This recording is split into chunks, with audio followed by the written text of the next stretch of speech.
We're good? Yep. I'm going to show you guys an Atkin Neck Crank.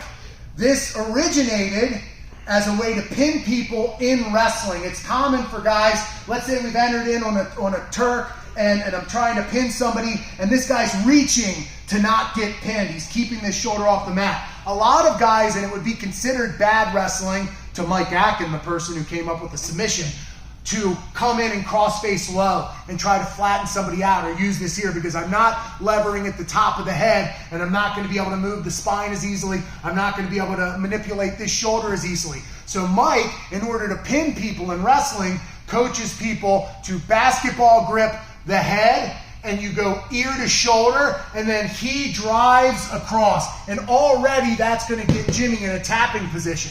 So that's one way to do the neck crank. So we're here, let's say Jimmy's sort of framing.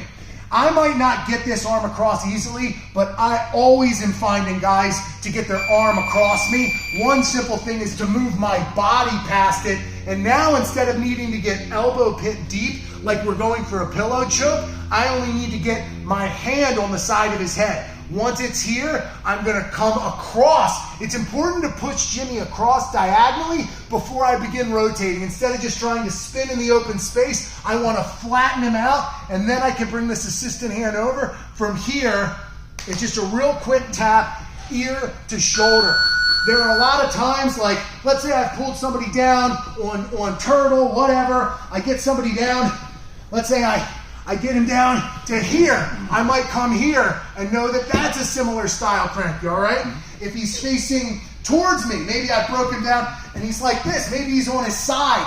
I can come here, pull up like that. There are so many instances. I'll even show you a way to use this same thing as a reversal. So let's say I'm in top or in bottom half guard, and let's say Jimmy goes around my knee shield, he goes into reverse half.